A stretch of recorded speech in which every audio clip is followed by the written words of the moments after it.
আমরা যদি একটু টেন্সের খেলা বুঝতে পারি, আমরা যদি প্রেজেন্টে একটা সেন্টেন্স বানাতে পারি, তাহলে একটু ব্রেন খাটালে কিন্তু আমরা ওটার পাস্টে এবং ওটার ফিউচারের সেন্টেন্সগুলো বানাতে পারবো। যেমন আমি কোনো কিছু করব ভাবছি, বা আমি কোনো কিছু করব ভাবছি, দ্যাট এটার স্ট্রাকচারটা আমরা বলতে পারি subject plus think of plus VNG plus extension. যেমন আমি বলতে পারি যে আমি ঢাকা যাব ভাবছি, I think of going to Dhaka, right? এখন আমি যদি এটা বলি যে আমি ঢাকার যাব ভেবেছি, that এটা জাস্ট থিঙ্কের জায়গায় যদি আমি থট বসিয়ে দেই, তাহলে কি তোমার সেন্টেন্সটা মিলে যাচ্ছে, I thought of going to Dhaka.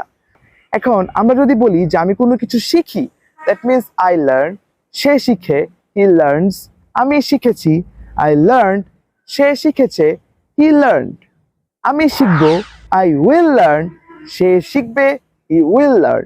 এখন আমি গাড়ি চালানো শিখি, I learn driving the car, right? That means I learn plus V I N G plus extension. It depends আপনার সেন্টেন্সটা কি হচ্ছে শেষের পার্টটুকু।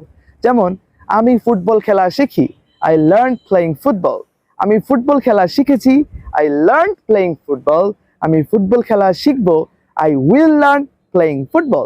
এখন আবার যদি আমি বলি, যেমন কোনো কিছু থামাতে বলা হলে আমরা কি বলি, স্টপ প্লাস ভিআইএনজি, রাইট? আমি কোনো দ্যাট মিনস আই দ্যাট আমি যদি বলি যে কোনো কিছু থামাও, স্টপ ড্রাইভিং দ্য কার, আমি গাড়ি থামিয়েছি, I stopped driving the car, আমি গাড়ি থামাই, আই স্টপ ড্রাইভিং কার, আমি গাড়ি থামাবো, I will stop driving car. Just একটু ভার্বে খেলা বুঝতে পারলেই কিন্তু আমরা একটা সেন্টেন্স বানাতে পারলে এটার অতীতে এবং ভবিষ্যতে সেন্টেন্স বানাতে পারবো। To help us this content, to subscribe our channel, follow our Facebook page. Stay safe. Allah Hafiz. Assalamu alaikum.